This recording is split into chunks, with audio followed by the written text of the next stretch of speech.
We're here in Ohio and we're about to mark the 500-mile mark. So today, we're out here and we're collecting single-use plastic bottles, and I can guarantee you that it won't be difficult to get to 500.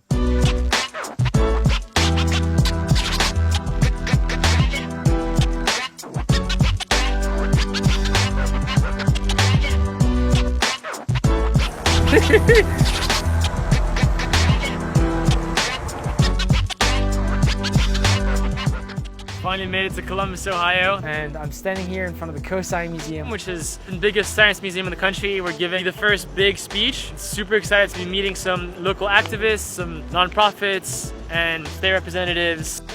COSI is proud to welcome Sam Benchigab. We all can't run thousands of miles across the country like Sam, but we can each work harder and help educate others on this important topic. There's so many things we can do, and as individuals, we all have tools in our fingertips, whether that is to take the first step to run across the country or take the first step to reduce your plastic consumption. Thank you guys. For our official presentation. Just gave our first official presentation here at COSI. A magical way to enter Columbus. I thank you.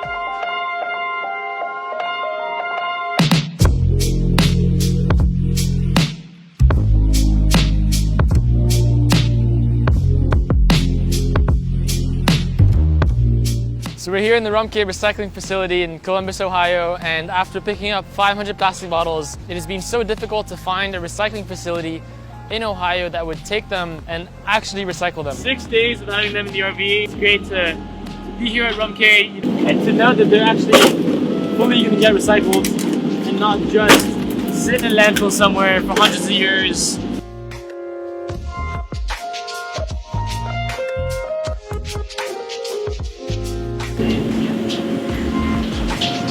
About to get a little tour of what happens to the trash once it comes here. Here in our Columbus facility, we collect and process about 60,000 pounds of recyclable material a day. 98% of our material stays in the United States and 80% of it stays right here in Ohio. Our glass plant is pretty unique and one of a kind to the region. We process about 4,000 to 5,000 tons of glass a month from our Dayton glass plant. When we collect your recycling, it comes to the tipping floor where you dropped off those water bottles, and from that tipping floor, it'll go on conveyor belts, and as you've seen, it'll go through some sophisticated equipment. It'll go through our optical scanners, eddy currents for metal, and then we also have a lot of folks, a lot of people sorting that material.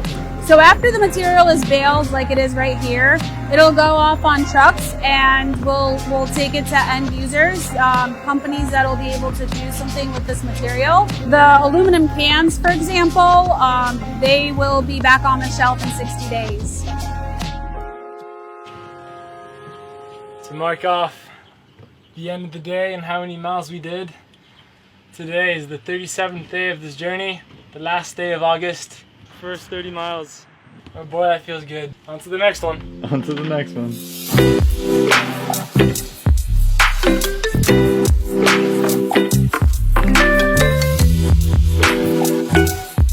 We're currently in Dayton, Ohio, about to meet with Montgomery County Commissioner Carolyn Rice and the Montgomery Recycling Education Center, where they collect 600,000 tons of solid waste a year and host seminars to educate people about the right ways to recycle. So my thing to people is just do simple better.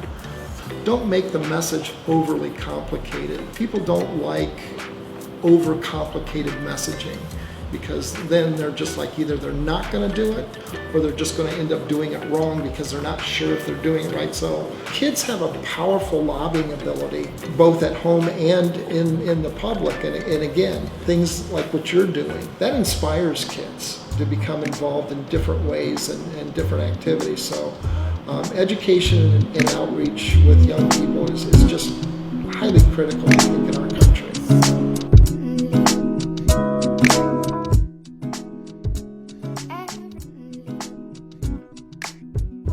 This is my second pair of Adidas Parley shoes. They've been great to me. Made from recycled materials collected from shorelines around the world. They're supposed to switch out every 400 to 500 miles. Probably have 50 more miles with these. For now, I need to get to Indiana. Let's go.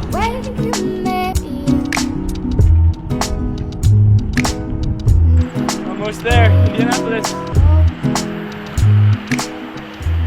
The streets signs. Welcome to Indiana. Indiana is state number 6, and as amazing as it was to run through Ohio and visit some recycling centers, I really realized that there's a lack of recycling. I remember since I was a little kid in school, I'd be taught that recycling is good and that recycling is the answer. But when you see how resource intensive recycling really is, you begin to question its efficiency. Some of the centers that we visited are actually only pre-sorting centers, which means that they sort the plastic for then the plastic to be recycled somewhere else. So if living on the road has taught me one thing, it's that recycling may be a positive thing, but the world would be so much better off if we just reduced in the first place. And whether that's using a reusable bottle as opposed to a plastic bottle, we should focus on reducing our use of plastic.